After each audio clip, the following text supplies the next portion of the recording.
बैठते जाए सारे साथी, जो खड़े साथी हैं अंदर आ जाइए, बैठते जाए।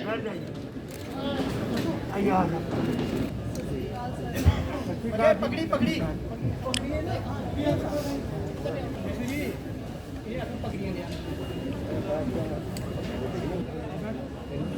मैं उबरगनी तेली साहब जो हमारे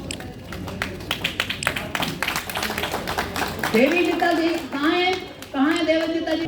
डॉक्टर मुस्तफा परमाल साहब, मावन सेक्रेटरी जम्मू और कश्मीर नेशनल कॉन्फ्रेंस, जनाब गुप्ता साहब, प्रोविंशियल नेशनल कॉन्फ्रेंस, जनाब तेली साहब, प्रोविंशियल प्रेसिडेंट, जनाब सिद्धोत्रा साहब, जनाब लोचन साहब व दीगर मुअज़्ज़ीन को जाना पड़ेगा। जब मैं औरतों से कहता हूँ, जब तक तुम लोग अपने पाँव पे खड़े नहीं रहोगे, तुम्हारी कभी इज्जत नहीं होगी। मेरी बात याद रखना बहन, याद रखना। पहले अपने आप को खड़ा करना है आपने। जब आप खड़ी हो जाएंगे, आप देखना देश में कितनी उन्नति आई, कितनी तरक्की आएगी और कितना देश आगे जाएगा। और हमने औरतों को आगे चलाना है और उनको वो पोजीशन देनी है जहाँ पर कि आप इस वतन को, हिंदुस्तान को आगे चला सकते। वही हो सकता है। जब तक वो नहीं होगा, कुछ नहीं हो सकता। अरे हमारी हालत ही देखो, माँ खड़ी होगी, बहन खड़ी होगी कुर्सी पे, वो मर्द हटेगा नहीं। ये नहीं सोचेगा यार इसको मैं कुर्सी दूं, ये बैठे नहीं, खड़ी है। मैंने उन मुल्कों को भी देखा है जहां औरत की इतनी इज्जत है कि औरत आएगी, बस में बैठा है, वो उठ जाएगा और उसको कुर्सी देगा, तू बैठ। यहाँ तो यह है कि औरत आएगी, उसको धक्का मार देंगे। इसको बदलाना है, इसको हम नहीं बदलाएंगे तो हम इसको वतन को बना नहीं सकते। इसकी तरफ तवज्जो दीजिए। और मैं ओबीसी के उस लड़की से भी कहता हूँ, जब तक तुम मेहनत नहीं करोगी इन औरतों को, बहनों के पास, इनको नहीं वो सिखाओगी, कुछ नहीं कर सकते, कुछ नहीं कर सकते। ये भी जरूरी है। सियासत तो चलती रहे, हम लोग संघर्ष कर रहे हैं, इसमें कोई कमी नहीं है। 370 हो, वो स्टेट हुड हो, वो 35 हो, वो तो कर रहे हैं। इसमें हमने कभी तब्दीली नहीं की। तूफान आएंगे, मगर वही लोग उस तूफान का मुकाबला कर सकते हैं जिन्हें पहले उस पर भरोसा हो, फिर अपने आप पर भरोसा। कहना सही, ये चीज़ें कायम करिए। हम बड़ा धर्म कहते हैं, मगर धर्म से बहुत दूर हैं, बहुत दूर। सिर्फ नाम है धर्म। कम तोड़ते हैं, बेईमानी करते हैं, शराब पीते हैं, झूठ बोलते हैं। हर चीज़ जो भगवान कहता है मत करो, वो करते हैं। पर कहते हैं ये नहीं, ये देश बनेगा नहीं तब तक, जब तक हम अपने आप को उस तरह वापस न लाएं। अपने में पैदा करना है, खुद ही को कर बुलंद इतना कि हर तकदीर से पहले खुदा बंदे से खुद पूछे तेरी रजा क्या है। ऐसा करो। कोई बगावत नहीं करते। आज हम पे बगावत का भी लगता है, ये लगाने लगेंगे तो बहुत कुछ कहेंगे। इसे घबराना नहीं चाहिए। ये आपको ऊंचा उठा रही है।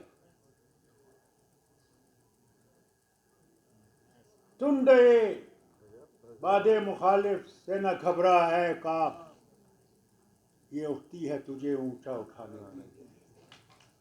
घबराओ नहीं। जितना ये तुम पे आरोप लगाएंगे, जिन्हें याद रखना ये उनकी कमजोरियां हैं और हमारी बुलंदियां हैं। कभी घबराना नहीं, बोलते रहे, क्या नहीं बोलते। यही कल आपके पैरों के नीचे गिरेंगे और कहेंगे हम गलत। मगर अपनी हिम्मत रखो और हिम्मत से चलो। और मैं उम्मीद करता हूँ कि आप लोग अपने लिए, अपने हक के लिए, ये नहीं कि आप कोई चीज़ ऐसे मांग रहे हो जो आपकी नहीं है। अपने हक के लिए आप लोग आवाज उठाओ, बुलंद करो, तब आपको अपना हिस्सा मिलेगा, उससे पहले कभी नहीं मिलेगा। और मुझे उम्मीद है तेली साहब और इसकी जमात और आप बहन भाइयों और बुजुर्गों कि आप लोग मिलके एक दूसरे साथ मिलके इसकी तरफ चलोगे और एक खुशहाल रियासत बनाने की कोशिश करोगे जो सबके लिए होगी और इसमें तरक्की होगी सबकी। यही एक रास्ता है। कहीं आरोप लगेंगे उनका परवाह मत कीजिएगा, उनके पास और कुछ नहीं है, उनके पास न था न है न होगा, बस यही आरोप लगाएंगे। मुझे तो कब से लगे हैं, मेरे बाप पे तो उससे पहले भी लगे, कोई बड़ी बात नहीं। मगर ये साफ तो मैं जो कर रहा हूँ इस वतन के लिए, यहाँ के लोगों के लिए, अपने नहीं। अल्लाह करे कि आप लोगों को हिम्मत दे और इन्हें हिम्मत, हमारी बहनों को भी हिम्मत दे कि इसका मुकाबला कर सकते हैं। बहनों के लिए आसान नहीं है। बहनें जब तुम खड़े हो जाती हो तो ये नहीं समझना कि तुम्हारे लिए आसान है। तुम्हारे पे बहुत से आरोप लगेंगे, बहुत से गंदी बातें कहेंगे, ये नहीं कह रहे, कहेंगे भी, मगर जिसने उसका दामन थाम लिया है वो गंगा की तरह साफ है। और जब लोगों की हुकूमत आएगी, यही अखबार जो आज चू नहीं कर रहे हैं, क्यों नहीं? मैंने कल पंडितों की बात की, आज किसी अखबार में आपने देखा है इनने पंडितों का लिखा है कि पंडित वहां से भाग के आए? कोई अखबार नहीं, नेशनल मीडिया में नहीं, काट दिया वो ने, खबरदार ऐसा नहीं लिखा। क्योंकि किसी को ये सब कहते हैं सच नहीं पहुंचना चाहिए, मगर अंदर से सच पहुंच रहा है अल्लाह अल्लाह तरीके से, उनकी मेहरबानी से नहीं। लोग जानते हैं क्या हो रहा है, मगर जो ही एक हुकूमत आएगी, यहाँ लोगों की हुकूमत आएगी, हम इन पर कर्ज नहीं लगा, लिखे जो लिखना चाहिए। अखबार की आज़ादी होनी चाहिए, मीडिया की आज़ादी होनी चाहिए, उससे हम भी जागते हैं। क्योंकि अगर हम कहीं गलत होते हैं तो ये हमें सही करते हैं, कहते हैं यहाँ पे आपने गलत किया है, एडिटोरियल लिखते हैं, तो हम भी जाग जाते हैं, यार ये जरूर कुछ होगा। हम दबाते नहीं, मगर क्योंकि हमारी मुसीबत यह है कि हमारा मीडिया इसलिए भी इनके नीचे दबा हुआ है क्योंकि वो चलाने वाले जो हैं वो गरीब हैं, वो इनके एडवर्टीजमेंट पे जिंदा है। सरकार उनका एडवर्टीजमेंट बंद कर दे, वो अखबार ही बंद हो जाएगा। ये हमारी मुसीबत। किसी भी तरीके से हमें कानून एक लाना चाहिए मरकज़ में कि ये मीडिया पे कोई भी रोक न लगाएं, सिर्फ इस बात पर रोक लगाएं कि कोई कम्युनल डिसहार्मनी को न दिखाए, ये हिंदू मुस्लिम सिख ईसाई फसाद को उभारे नहीं। उस चीज़ पे हमें इनको कर्व करना चाहिए और बाकी इनको आज़ादी होनी चाहिए। सच्चाई लिखे कि सरकार उससे ही अपना रास्ता सही करे। तीसरी चीज़ मैं आपसे कहूँगा, हम लोग आज भी बहनों की इज्जत नहीं करते।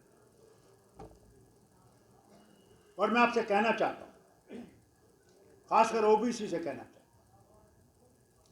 जब तक आपकी बहनें आगे नहीं आएंगी और बोलेंगी नहीं, याद रखिएगा तब तक आप कुछ नहीं कर सकेंगे, कुछ नहीं।